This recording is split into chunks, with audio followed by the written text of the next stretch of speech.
But why is my question? Like, why am I trending? Like half the time I don't even know why. What is the reason? Like sometimes I find this out from, because I actually never look at I don't actually ever look at Twitter trends and what's trending on Twitter, because it's just like most of the stuff so nonsense. But I sometimes get messages from friends being like, "Hey, are you okay?" And I'm like, well, "What happened?" And then they send me a screenshot of a Twitter trend. So the last time when it was arrest Swara Bhasker, I was like, "Yeah, but why?" Like, I was like, "Ye kya hua?" Suddenly, randomly. Let's start. So reviews coming in positive. So is Radha Nautiyal anything like Swara Bhasker? I mean, there is any similarity? Did you resonate with her? Because she is like, don't mess with me. She's badass. So did you see a lot of yourself in her? I think that she's Radha Nautiyal is basically quite close to Swara Bhaskar's Twitter personality. How much that Twitter personality is actually close to me, I think is debatable. But I think that definitely there are some similarities in terms of, you know, there is a certain outspoken quality to Radha as well. There's a certain I give a damn attitude about consequences. There's like no fear of consequences. There's a very strong feeling that I will, you know, stand up for what I think is right, and I will make things happen. So there's like that proactive nature.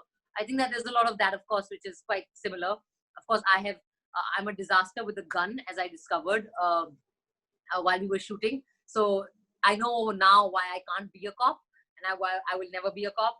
And I think that also I don't necessarily agree with, for example, Radha's idea of instant justice. You know, there's that dialogue in the trailer, especially, that's become very popular, that, you know, I want to, like, कि मैं सारे sex traffickers को चौपाटी पे नंगा खड़ा करके machine gun से उड़ा देना चाहती हूँ. And that's not something I would ever espouse as an accepted form of, you know, how we should administer justice ever. So there are some differences also, but like I always feel like, you know, you don't need to find a similarity with the character as an actor. You just need to crack the character's emotional compulsions. That's all you need to understand. And then you will be able to find a key to kind of get into that. And that's kind of how I managed with Radha as well. And what was it like to run with a gun and, you know, doing the whole cop thing? What was that like? Listen, it was I mean, my respect for all those action heroes has just like gone through the roof, because it's really hard. And the gun, for the first time, and I posted on Instagram also about my gun experience, because the first time I shot the gun, like literally I didn't realize that a blank cartridge has a real noise. So that tinnitus, like that teen sound, like I started having that in my ear. And after that, I was terrified of the gun and chase. So Danish, the director, came up with a name for me called Fatto Apa. So we were like, oh, Fatto Apa, aa gayi action gun mein. So that was my action alter ego. And the first time, we had a lot of chase sequences in the show. And the first time when I was running, Danish he looked at the monitor and he was like, "You run like Phoebe from Friends." And I was like, "What?" He's like, "Yeah, what is all this? Like, how are you running?" So then I actually did classes to run for camera. So I trained with an athlete. And you know, like he was like, "Okay, how much of your hand do you move? How much of your leg do you lift? Do you land on your toe, on your heel?" Like I practiced all that. So you can actually see in the first episode, there's a shot of me running out of the office, and I'm really running, like, you know, in like really steep way. And then luckily all the other running scenes were, the proper chase sequences were like almost 2 months later. So I spent that time training. So my running, there is an arc to my running also. Like there's an arc of the character, there's an arc of the running. Wow. So the running gets slowly better. So it was quite something. And also it's uncharted territory for you, because when I got the teasers and when I watched the first episode, I was like, wait a minute, Swara has actually never played a cop. Though she does the cop and policewoman giri on Twitter, as you said. I said, on real, she's never played a cop before. Yeah, I've never played a cop, and it was the first time doing like action and the first time playing a cop, and I was very worried. So my first response to seeing the reviews is actually a sense of deep relief more than anything else. I'm like, thank God. I was just so scared about like how people are going to respond to this. True. But also it deals with a subject that is of prime importance. Do you think narratives like this will help people become aware? Because I'm sure you took this up also because you have been very vocal about things you stand by, and trafficking is something that you've spoken about also. So that would have been an instant yes, and then playing the cop. But do you think narratives like this would help, Swara? Educate the people? I hope so. I hope so. I always feel that, the big thing that the visual medium can do and content can do is that it has the power to transform and sensitize people to issues that we did not know about. And we saw this with, for example, a film like Tare Zameen Par, where suddenly an entire middle class was talking about dyslexia and had suddenly become aware of, for example, dyslexia. We saw how skillfully Anubhav Sinha managed to do that in Article 15 when he talks about caste, which is really bringing an issue that is so debated but also so invisible from the lives of the privileged, but bringing it front and center into conversation. So I think that is definitely something that can happen. And I did think of this when I was shooting, when it was offered to me. And I think that these are subjects that you haven't seen enough of, and you can never see too much of, because I think that that it's such a damning reality of our world, that the more we talk about it, the more we make shows and content about it, the better. We must talk about it. Sure. Yeah, absolutely agree with you. And as you said that Radha is like your Twitter personality, how does it feel to be trending non-stop without a break? But why is my question? Like, why am I trending? Like, half the time I don't even know why. What is the reason? Like, sometimes I find this out because I actually never look at I don't actually ever look at Twitter trends and what's trending on Twitter, because it's just like most of the stuff so nonsense. But I sometimes get messages from friends being like, "Hey, are you okay?" And I'm like, well, "What happened?" And then they send me a screenshot of a Twitter trend. So the last time when it was arrest Swara Bhasker, I was like, "Yeah, but why?" Like, I was like, "ये क्या हुआ?" Suddenly, randomly. So मेरे को कभी-कभी लगता है कि some group of people just are like jobless. Like one day when they have nothing to do, they're like, Swara को बहुत दिन से गाली नहीं दिया. So they're like, okay, come. But I'm fine. I mean, I understand there's a pandemic going on, and if somebody's kitchen is sort of running because of me, I can only say that I expect them to thank me at some point in their lives. But you have the patience to respond also. Do you read all the comments? I don't read all the comments. Respond. No, so I actually don't read any of the comments that are not verified. But it depends on my mood. So sometimes somebody else has tagged you in something and you just like end up seeing a comment inadvertently. And then sometimes it depends on my mood. Like if I'm irritated about something else, sometimes I just take it out on this. Like I respond. Sometimes if I'm bored, I respond. Sometimes if I can't get sleep, I respond. But I think that it's all up to how you're feeling. And I always tell people when they ask me like, how should we deal with this? And I'm like, just do what you feel like. Like if you feel like ignoring, ignore it. But if you feel like responding, go ahead and respond.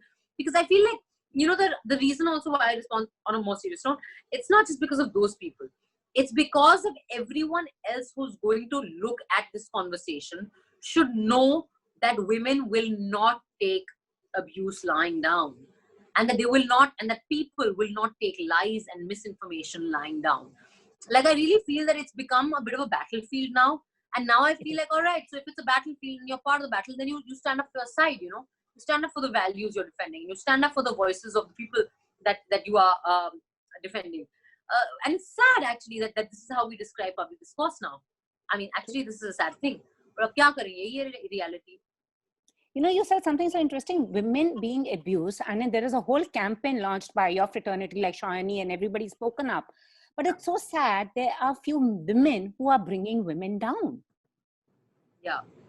And that's extremely sad. I think somewhere women do not, they say now, be proud of your tribe, help them grow. I think some of them just don't want to do that. And then they call it being feminist.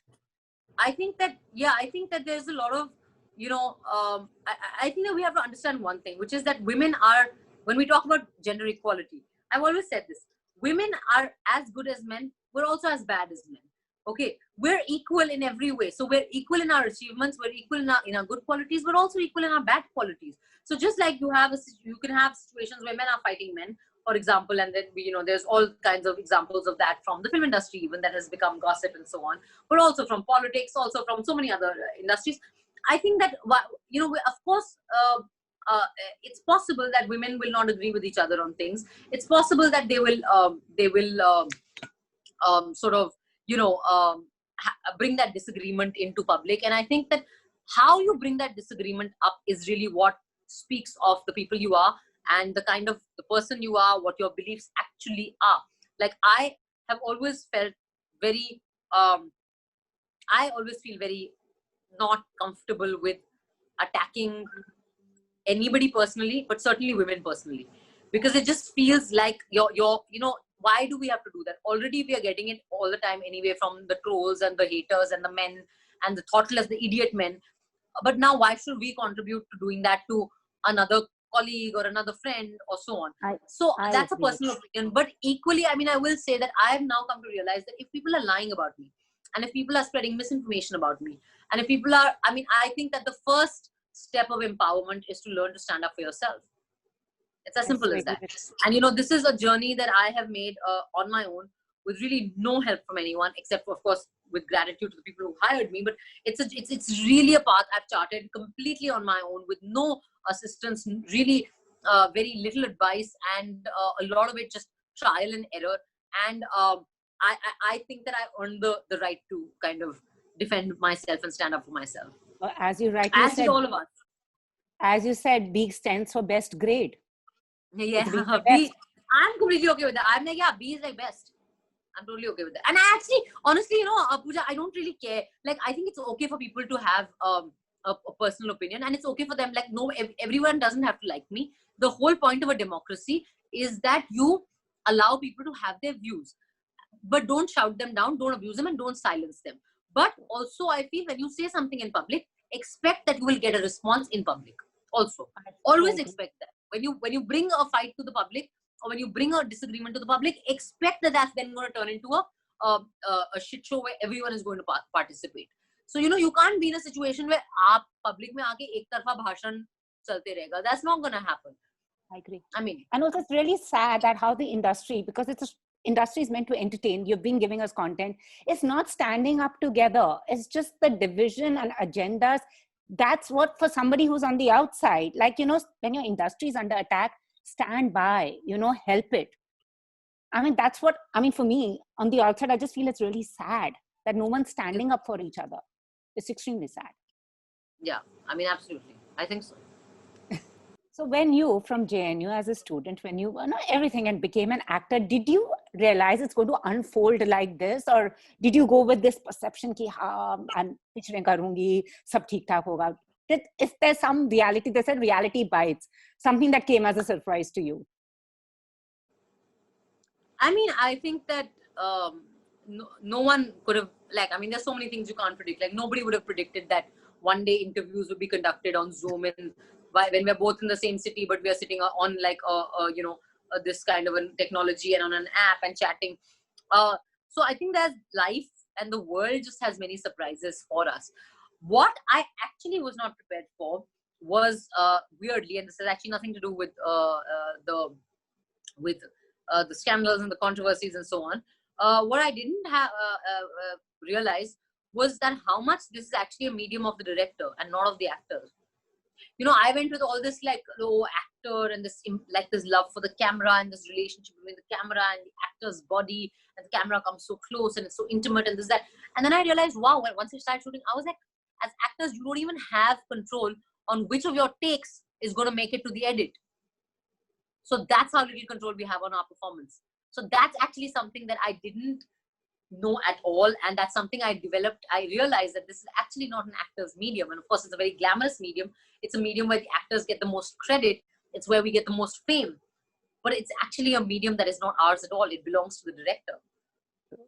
And that is, big one for me to realize. And as you spoke about glamour, I mean, do you, we've had that culture. They always said, journalists, DU ka ek culture hota hai, kurta, jeans and the jhola. And here you're in an industry where you have to be perfectly turned out all the time. Could you relate? Could you make that transition easily? Or sometimes was it like, can't I just go the way I am? No, but that my greatest struggle, I always say, was with my own personality. Because I really have the wrong soul for Bollywood. Now, I was this jaldi and this fully I got my first facial after I came to Bollywood. I did my threading for the first time after I came to Bollywood. So I had to kind of really learn to play the glamour thingy and the grooming and all that. But it was, I learned, you learn in the game, and I don't take it very seriously, which is why if you ever see my airport looks, they're all disasters, because I look like I've just dragged myself out of bed, which I have, and I'm desperately trying to make the flight in any sort of I mean, this airport look is just like the worst thing in the world, because I'm like, are you kidding me? Like just catching the flight is my biggest achievement. Abhi blow dry bhi karane hain, baal uske pehle makeup bhi karana hai, like what? But so yeah, the paparazzi culture is really something that I don't think I've gotten fully used to. And again, all my paparazzi candid photos stand testimony to what an utter failure I have been with dealing with paparazzi culture. But it's all right. I mean, I think that. So somebody who gave us Nil Battey Sannata was one of the Veereys, gave us Anaarkali of Aarah, and has done Flesh and Raspberry. Which is that one character closest to you? I'm sure one character must have been the most close that you felt for her. Anaarkali. Of all the films that you have said, Anaarkali, but also Bindiya from Raanjhanaa. Raanjhanaa, of course. Yeah. These are the two characters that, like, emotionally I got really involved in, very, very much. And I mean, so much so that actually it took me a year to realize that I have internalized this anger that Anaarkali has so much that it's affecting like me as a person, and it's just making me aggressive in this weird way. And then I actually realized something very interesting, that we as actors work very hard. We have a process to get into a character. We don't do any work to get out of a character. Yeah. You know? True, which is so true. I think it's high time now you did a comedy. बहुत intense हो गए ना? Yeah. My next release actually is a very light, fun flick called Bhag Beanie Bhag on Netflix. So I'm looking forward to that now. So it's been a very strangely productive lockdown for me. I'm going to have 3 releases. True. And lovely chatting with you as always. All the very best. Always. Getting excellent reviews for Flesh. And well, hopefully a season 2. Yes, absolutely. But I will have better success with the gun. Anyways, you do keep shooting darts at your trolls. Yeah, you're pretty good with your nishana on Twitter. Thank you so much. Thanks. Okay. Bye. Take care. Bye.